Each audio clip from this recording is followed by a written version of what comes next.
Sweetie, congratulations.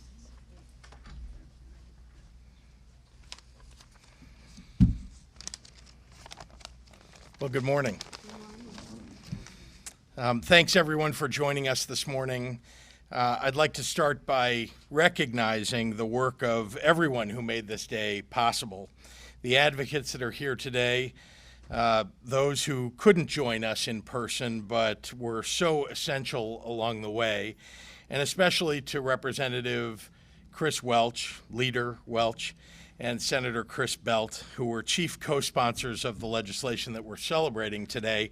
I also want to recognize some of the co-sponsors of the legislation, including Representative Robinson, Representative Myers-Martin, Representative Slaughter, Representative Davis, and Senator Jackie Collins. Our state is home to a vibrant business community. From our 1.2 million small businesses to our 36 Fortune 500 companies, Illinois businesses have a hand in just about every major industry. And I'm very proud to be a partner in helping those businesses thrive. From my own experiences, I know that having more perspectives at the table consistently leads to better outcomes. That's why I've insisted on having a diverse cabinet and governor's office, in fact, the most diverse in state history. And that diversity has helped lead to the most productive legislative session in recent history. In signing this legislation, we're tracking the progress that Illinois' major corporations are making toward diversity in their highest positions. This law will require Illinois' publicly held corporations to include demographic details of their corporate governance in their annual reports to the Secretary of State. The University of Illinois will evaluate the data and produce a report card with recommended strategies for advancing diversity within a company. And we want to encourage inclusion not just in boardrooms, but in all positions, especially in senior leadership roles. As a result of this legislation, in coming years, both the legislature and the public can review the gender, racial, and ethnic makeup of governance of our largest businesses that call Illinois home. And companies will be able to compare themselves against their competitors and make the adjustments that better reflect the markets that they serve and the demands of the investment community. Better diversity among leadership leads to reduced turnover, increased growth, and improved market share. That's good business, and it advances my vision of an Illinois where both businesses and working families thrive. From eliminating the franchise tax to expanding tax credits for research and development and apprenticeships, we are working very hard to make this state the best place for companies to call home. And now I'd like to introduce the man who made it possible for us to be here today, Representative Chris Welch. Your work on this issue is making Illinois not only a better place for individuals in the business sector, but for workers and for families and for job growth in general. Thank you for your passion and for your willingness to collaborate on a bill that will really make a difference. And I'm truly excited for the work ahead, working with you. And one last thing, Representative Welch, Leader Welch, during the course of this last session in the legislature, really has proven himself to be a phenomenal leader of the men and women of the legislature, as well as for the rest of us who came to Springfield in January and who have watched him provide the leadership that we know is so needed for the future of our state. So, ladies and gentlemen, Leader Chris Welch.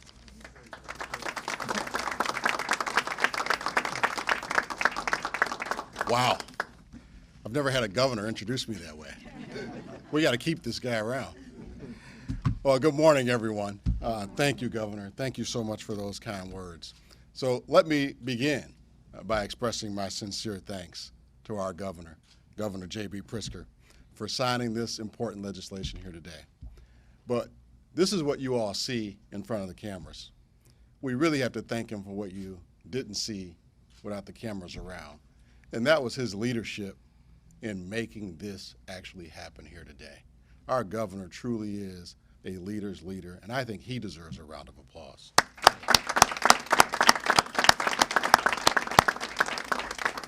I also want to thank Senator Chris Belt, who couldn't be with us here today. He did have a conflict in his district today, but I also sent him thanks because he yielded his time to me here today. So thank you, Senator Belt. I want to thank all the advocates who stood with us every step of the way during this past session and made this happen. They're here with us today. So many, I can't name them all. But one person in particular that I really want to thank is a warrior. I mean, she really is a warrior, and she helped bring us all together and really helped keep us on task and make this happen. And that's Rebecca Shee, the executive director of IBIC. Rebecca did a fabulous job in helping us stay focused on why this is such an important issue. In this business, occasionally something happens that reinforces the fact that your voice is needed on a particular issue. The debate on House Bill 3394 was that issue for me. That's something for me. Many of you might recall on March 29th, the debate on the floor got a little heated. So at some point, it was so heated I pulled the bill out of the record. After caucusing with many of my caucus members and other members on the floor, I put the bill back on the board, and the bill eventually passed. After the bill passed, the House lawyer who wrote the bill for me was standing there, and I looked up, and she had tears in her eyes. And she gave me a big hug, and then she proceeded to thank me for that bill. She said, this bill is very important to people like me. She said, your daughter's gonna thank you for that bill when she grows up and learns all about it. It was at that very moment that I knew that House Bill 3394 had to become law. And so I filed this bill for women like that House lawyer, Attorney Shanta Wilkerson, who's here today. And I want to thank Shanta for inspiring legislators like me and all through the House, and I think she definitely deserves a round of applause for the work she's done for all of us.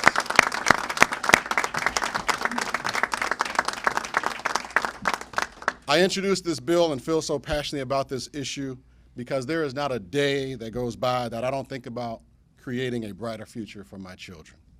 I am committed to fostering a business environment that offers the same opportunity for my son, for my daughter, for women, and for people of color that are afforded to their peers. And make no mistake about it, by signing this bill into law today, Illinois becomes a leader in driving corporate board diversity. House Bill 3394 is a game changer. It is leveling the playing field. And it says, it's our time and it's our turn. Fortune 100 and 500 companies will have to report their board makeup annually beginning in January 2021. The University of Illinois will issue an annual report card and rate these companies on their corporate board diversity beginning in March of 2021. All eyes will be watching, and every publicly held corporation in this state will care about how they're seen. This is good policy. It will make great law. Companies that will comply with the law and care about their ratings, they will see the positive benefits from increased diversity on their corporate boards right away, because the McKinsey study has already proven that diversity propels performance. They will actually see more profits. But it's bigger than that. It's bigger than about profits. As Jamie Dimon, the CEO of JP Morgan Chase and the chair of the Business Roundtable, made up of over 180 CEOs, recently said, this is going to make a difference because business can do more to help the average American. Diversity and inclusion does that, does just that. It helps the average American. So thank you again, Governor Pritzker, for signing this bill into law, being the leader that Illinois needed, and making Illinois a leader in driving corporate diversity. Next up is someone who has mentored me on this issue from day one and has been extremely helpful on this issue, has been a voice on this issue for many years. Please welcome the CEO of Ariel Investments, Mr. John Rogers.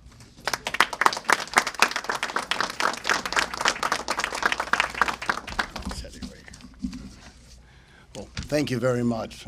This is extraordinary. It's an extraordinary accomplishment. It's a very exciting day.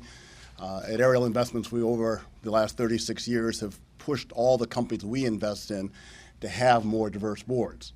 And we can actually point to 35 times when we've gotten them to have their Jackie Robinson moment by pushing and shoving and demanding that we have diverse boards, because it's so important to the success that we've talked about today for those businesses. Dr. King once said that many white Americans of goodwill have deplored prejudice but tolerated economic injustice. This announcement today is a major step forward in creating a more economically just state of Illinois, and it's so very, very important. So I want to first just say thank you to you, Governor, for your progressive leadership. You're making such a difference for our state and being a leader in the country around this important issue. So thank you. Thank you, John. And then finally, I'd like to give a special thank you to Leader Welch. Your leadership has just been absolutely extraordinary and relentless. You've been on it, you've been fighting, you've been a real profile in courage, because so many people told you this couldn't be done, and you forced it and made it happen.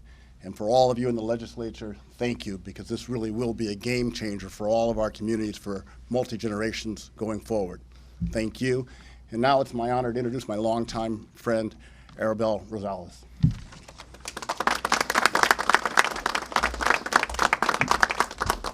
Good morning, everyone. My name is Arabelle Alva Rosales, and I am president of AAR and Associates. It's a management tech consulting firm, but I am also former chair and current board member of the Illinois Hispanic Chambers of Commerce.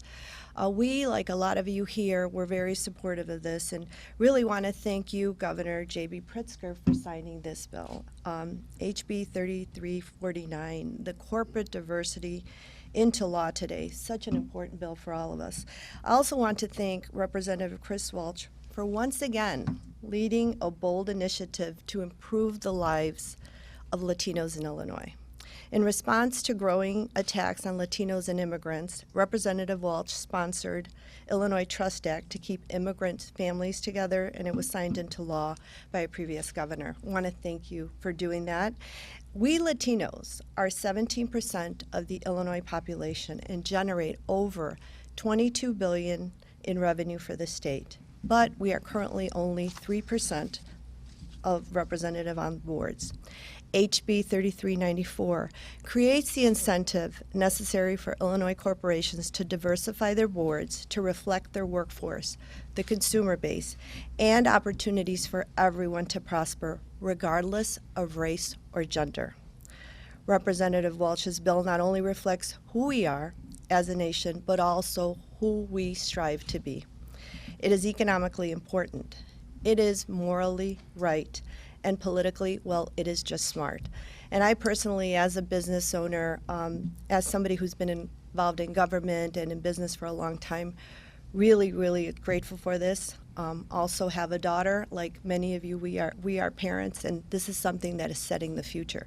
So I want to thank you again, Governor and Representative Welch, for doing this. This is really the beginning of something great.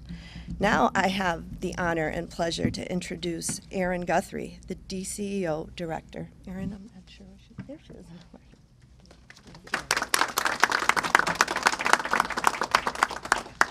Thank you so much. I'm Erin Guthrie, the Acting Director of the Department of Commerce and Economic Opportunity in Illinois.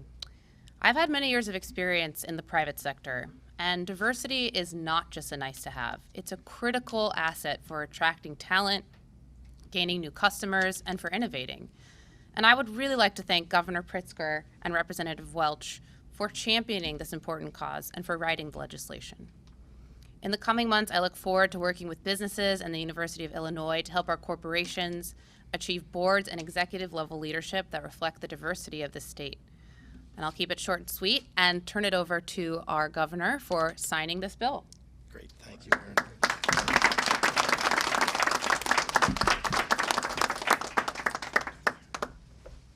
Gather up.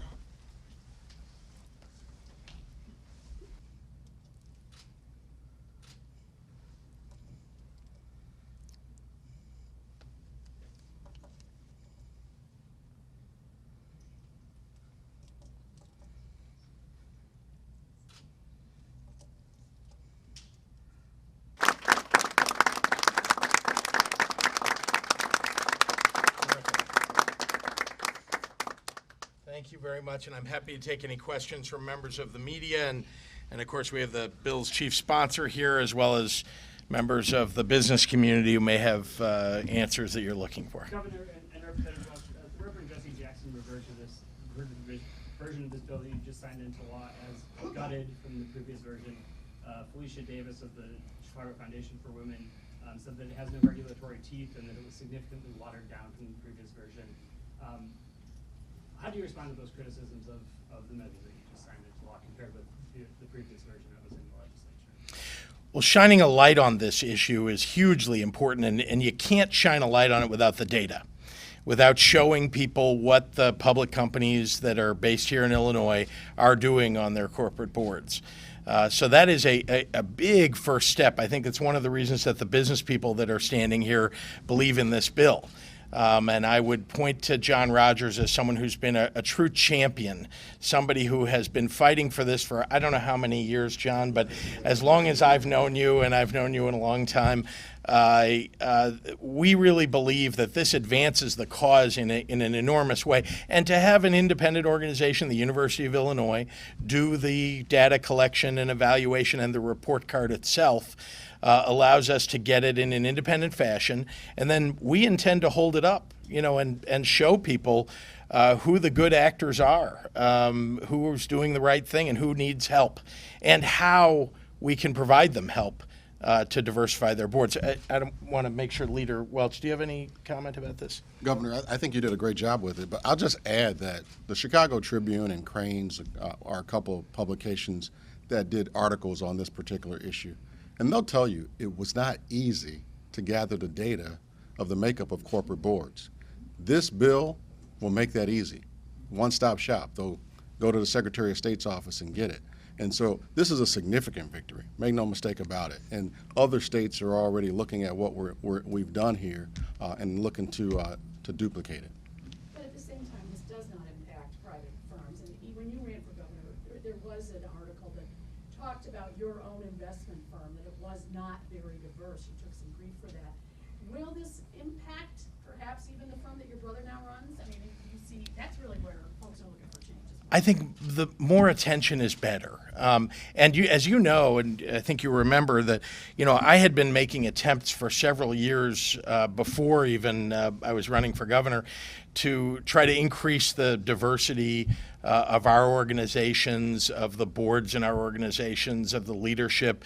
In fact, I reached out to people like John Rogers to get good ideas, to Jim Reynolds and others who've been real leaders on this subject. We need more attention on this subject. We really need people to have the impetus that I had to try to make the change, and then to have strategies for making those changes. And that's what this will allow the companies that are highlighted in the report that'll come out from University of Illinois will have, and I think the private companies that are behind them, some of whom are looking to go public, will see as a guidepost for what they need to do. So is this step one, and the understanding of step two would be in a couple of years, if the numbers aren't where you think they should be, that you'll go back to making certain requirements of representation on boards? Well, speaking for me, I think let us see what the data shows, and let's see what the reaction is of the public companies that are going to be, held up. And again, I want to celebrate the ones that are doing well on this. I think people also see that doing this right helps them in business. It will help them grow their companies. It'll help them attract the kind of talent they want in their management ranks, because we're only talking here about governance. We also want to see the change to occur in management ranks, and this provides a kind of a leader and an example for people to follow. As a legislator, we file bills that require data all the time, and we follow the data. I do believe by shining a light on this, corporations are going to change and change willingly because they want to be seen in a positive light. But I do think down the road, the data is going to help us make decisions on whether or not future legislation is needed. Can I just add one quick thing? Please. Shining a light, I think, makes all the difference. And I think, as Representative Welch mentioned, the Tribune story, everyone was talking about it when they exposed some of the companies in Illinois that didn't have diverse boards. But I know Black Enterprise several years ago did a cover story on all the minority directors of major public companies. And the data came back that in particular Silicon Valley had no diversity at all. And leaders like Reverend Jackson and others took that data, went to Silicon Valley, and now many of those companies have their first diverse board members, all simply because Black Enterprise shined a light on the problem that was there, and that problem has started to move forward in a positive way. So this will be, I think, will have the same kind of game-changing technique here in Illinois. Hi folks, thanks for watching, and if you haven't already, please consider subscribing to our channel. And while you're at it, please leave us a comment. Thank you for watching.